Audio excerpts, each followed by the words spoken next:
Salut Gwendal. Salut Marie. Alors tu as 28 ans, tu es entrepreneur social. Marié. Et puis, marié, super. Et puis du coup tu as un chemin particulier, un chemin drivé par la foi. Avec parfois un peu d'angoisse aussi, un chemin qui t'a amené vers certains milieux politiques, vers de l'écologie, etc. Est-ce que tu peux nous en dire un peu plus là-dessus? Ouais, c'est parti. Du coup, juste concrètement, c'est vrai que si on dit drivé par la foi, c'est que c'est à la fois le cœur, l'impulsion et puis le chemin, enfin, qui a fait que ça m'a donné une envie d'une quête de cohérence et puis d'une envie de rencontrer les gens et puis d'un chemin pour être le plus cohérent possible entre des aspirations écolo, sociales, de fait politiques, économiques. Juste hyper concrètement, pendant mes études, j'ai rencontré les économies sociales et solidaires. Au début, j'étais de base un petit peu à me dire tiens, ce serait cool de couper l'eau quand on coupe, mais quand on se lave les dents, mais pas beaucoup plus. Et avec les économies sociales et solidaires, on a créé avec un copain une entreprise de textile éthique en Inde. Avant-dernière fois que j'ai pris l'avion, c'était il y a 12 ans. Tu vois, et en fait, ça m'a donné un vrai regard sur ce que en soi pouvait être l'économie. Et puis, peut-être parce que c'était en Inde, à découvrir d'autres réalités sociales, peut-être aussi grâce à certaines lectures. Quand je suis revenu en France, ça a été le début d'une vraie révolution sur ma façon de vivre. Et aussi ma façon d'être en relation. Concrètement, j'ai sorti de messe, je croise un gars sans domicile, je lui dis t'es seul ce soir, bah viens dormir chez moi. Je découvre les réalités des élevages intensifs et industriels. Je décide de devenir végétarien, un peu action-réaction. Et puis en fait, tu vois, de s'interroger sur sa nourriture, ça interroge sur l'économie, j'avais les économies sociales et solidaires, mais ça interroge sur la finance notamment. Quel est l'impact de la finance? Est-ce que ça interroge sur la finance éthique?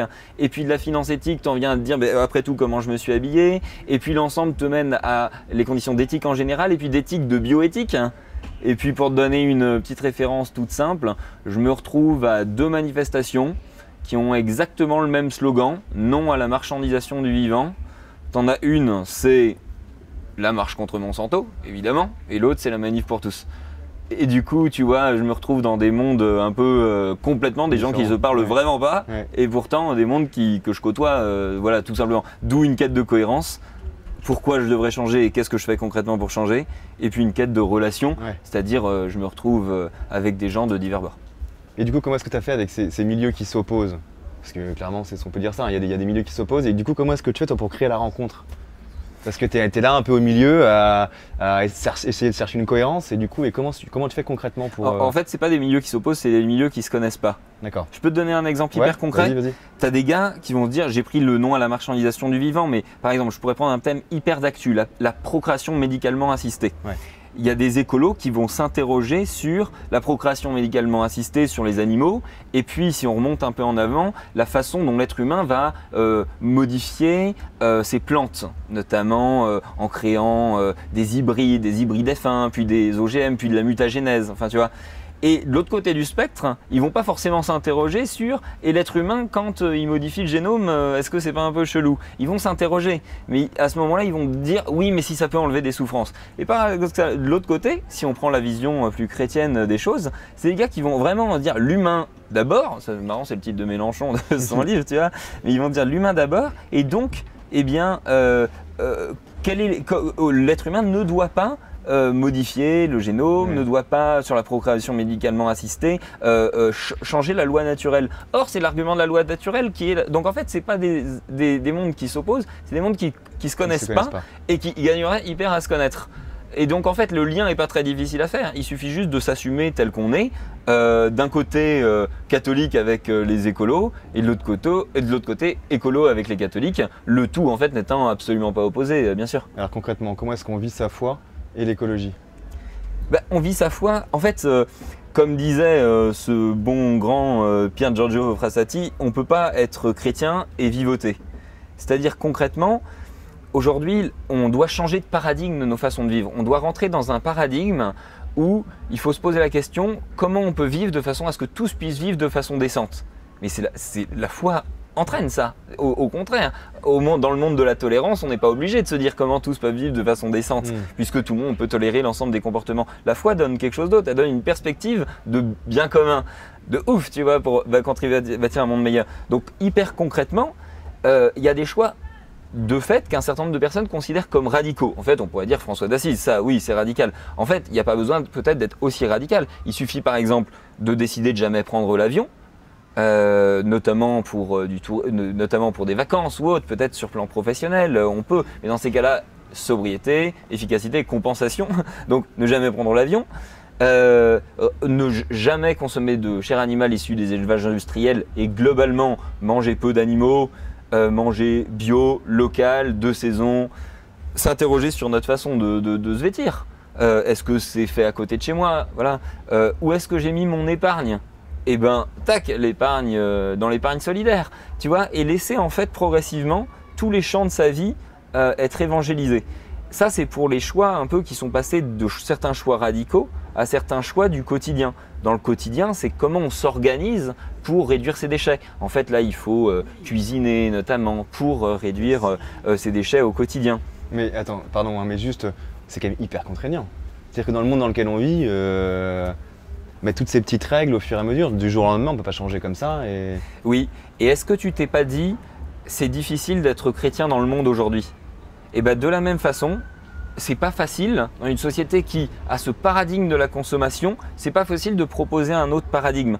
Mais moi, ça m'a mis 3 ans. Ouais. Clairement, il y a eu des angoisses. Ouais. Clairement, je suis devenu très con. D'ailleurs, on s'est connus à cette époque, pas marrant forcément le mec. Mais à terme, et notamment grâce à une vraie conversion intérieure, en fait, non seulement ça devient pas contraignant, mais ça devient une bonne nouvelle, ça devient hyper heureux de contribuer à un monde où tous peuvent vivre de façon décente. Et puis là, je te dirais, fine pointe de la foi, tu découvres vraiment ce que ça veut dire dans le quotidien des relations, des débats, de tes choix, que le cas échéant on peut prendre à 2 aussi avec Colombe. Tu découvres vraiment ce que ça veut dire que la qualité de la relation avec l'autre soit le plus important. Parce que quand je suis avec des copains écolos qui se demandent si au fond on ne devrait pas tous mourir pour bâtir un monde meilleur, et ben toi tu as une vraie réponse à proposer, tu crois en une bonne nouvelle et donc ça ne devient pas contraignant, ça devient un chemin exigeant qui rend heureux.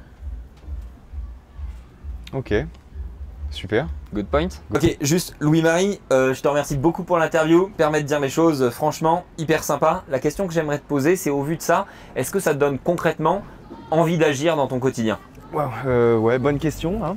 Très bonne question. Honnêtement, j'ai essayé, hein. Tu vois, on a travaillé ensemble l'écologie humaine, j'ai essayé des choses. Moi, je vois que niveau politique, niveau multinational, ça bouge pas. Ok, ça c'est mon point de vue. Enfin, du moins, j'ai l'impression. Et honnêtement, je me dis un peu chacun son combat. Tu vois, et moi je bosse pour l'église. J'étais dans une colloque solidaire avec des personnes de la rue. Et en fait, c'est ça qui m'anime aujourd'hui, c'est l'évangélisation, c'est tout ça. Et l'écologie, bah, on verra peut-être plus tard, tu vois, j'en sais rien. Ok, je comprends. Écoute, moi, la seule chose que je peux dire par rapport à ça, et de fait, je le comprends, parce qu'on a tous juste de l'énergie au quotidien, on le met là où on fait le mieux. Ce que je te dirais, ce serait pas perdre les enjeux que tu crois être prioritaires, ce serait juste monte le niveau de ce qui est ta vie de base, c'est-à-dire concrètement la façon dont tu te nourris, la façon dont tu te vêtis, la façon dont tu mets ton peu d'épargne, la façon dont tu consommes au quotidien, qui est liée à la façon dont tu es en relation avec d'autres, parce que jamais autant qu'aujourd'hui, nos façons de vivre quotidiennes ont impacté le monde. Et donc, tu vas contribuer à l'ensemble de tes autres enjeux aussi en alimentant ça par changer ta façon de vivre. Et peut-être qu'à un moment, comme dit ce bon vieux pape François, tu vas vraiment voir que tout est lié. Merci Gwendal.